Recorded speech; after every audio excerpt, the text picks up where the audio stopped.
man. So first of all, I'm glad. I feel so glad to share that rivalry with Davidson. Where 2 years with a lot of pressure, stress. Thinking about him, thinking about the bell, of course.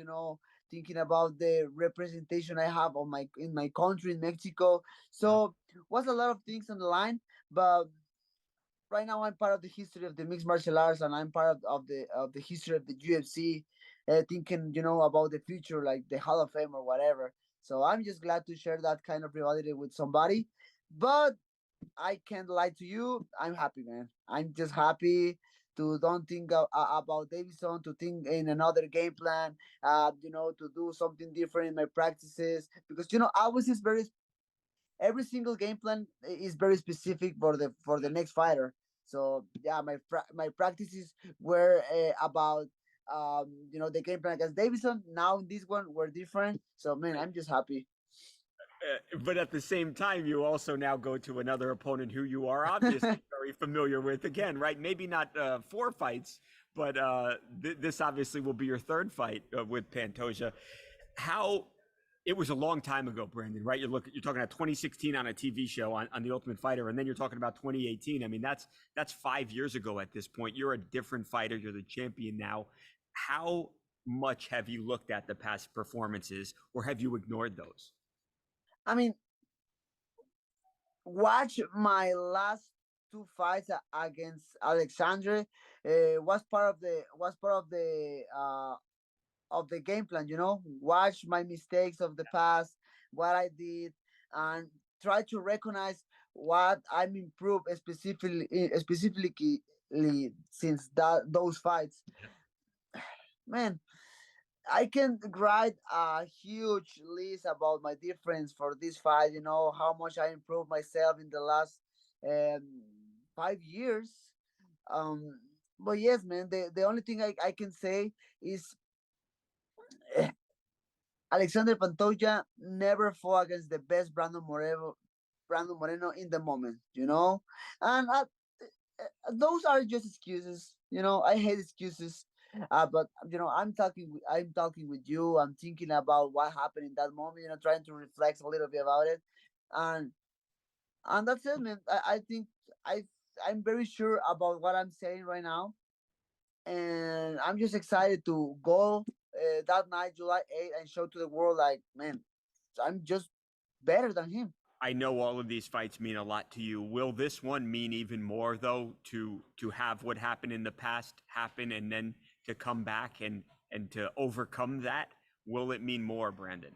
Man, it's it's it's everything is like a movie, because I passed this crazy rivalry with Davison, and now I have this a nice rivalry with Yeah, Pantoja, who beat me in the past. Man, that's like a movie, it It's, is. it's like it's like a guide, like somebody write that text for us, for me, so that this fight specifically is a perfect opportunity to keep building my legacy, man.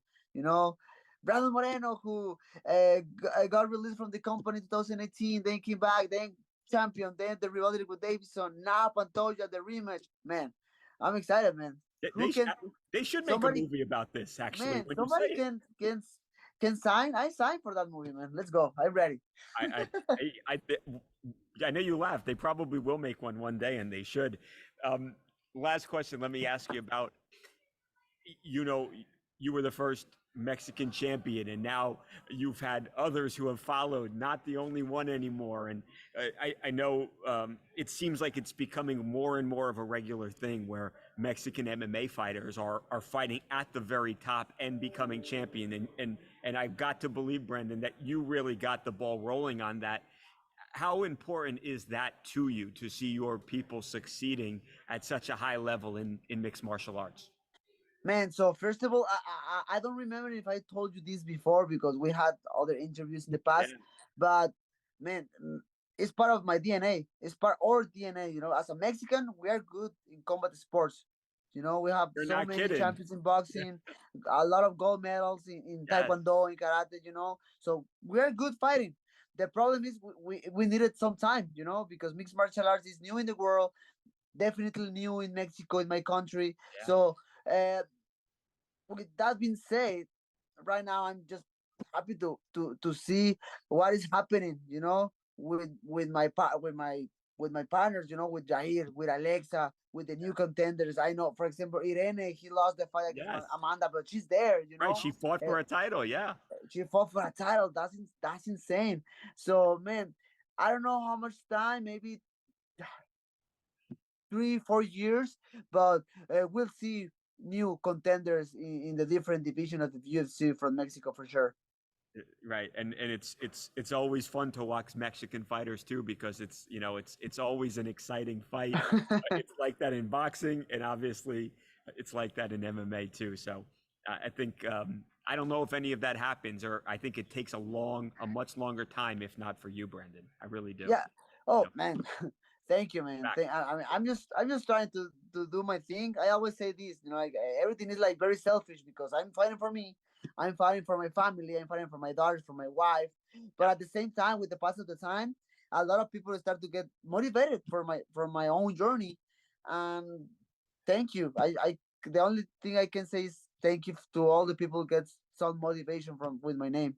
This Elon Musk, Mark Zuckerberg fight that everybody's talking about. Your thoughts on that? And do you, is there, would you pick a winner? Who would you think would win that fight?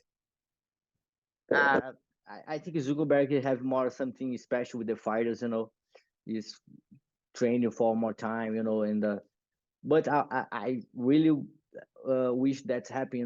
That's good for everyone. I think MMA is very new sports, and that need more popular, né? And like I say, UFC, MMA is very new sports, and you have so many fans now, and I think it's just the beginning, and I really hope that's happening. That's crazy to thinking about, but I want this happening. But I don't know. Let's go see. I have big fight for July 8th, and nothing come past in my mind. Just thinking about making my show. How psyched are you to finally get your chance to get that UFC gold? I'm just feel happy. I'm feel happy because I know how much I deserve to fight for that belt. I don't have shortcuts and nothing about that. I have like a big travel to fight for the belt, and I feel happy for that now. Because I know God gave me all that process to fight July 8th with confidence and relax. Calm because that's a part of the process. And that's not to make a big dream with the fight for the belt UFC, but all my life I make the choices to this happen, and now I know I deserve for that, and that me feel like a relax for that moment. When you go to sleep at night, is there a way you vision yourself winning that fight? Is it submission, knockout, or you just prepared wherever the fight takes you? I don't make more these mistakes, because when you put that in your head, that's too much to you. You don't need to fight 100 times after your fight. Is make you tired, I just relax, enjoy the moment. When I go sleep, I really go sleep, enjoy my journey. And I train so hard in the gym. I just feel like I'm so ready for that. And enjoy the process, enjoy talk to you, enjoy like all the things now, what that challenge you're gonna do, because after that I'm gonna be a champion, and I know that's the new step. I love my life, but I'm ready to live another life, a life of the champion, the different level. And I'm ready for give that for all my family too, because I want my kid to go to the school and say, hey, my dad is a UFC champion. I want that, because a lot of sacrifice for me and my family to come to this moment to live that, a lot of sacrifice. Maybe people think it's easy. You take your money, go to Brazil. In Brazil, you can live a best life with receive dollars. But no, I want the big challenges. I want to fight with the big names, and my choices of my life bring me to this moment, and I want to live that.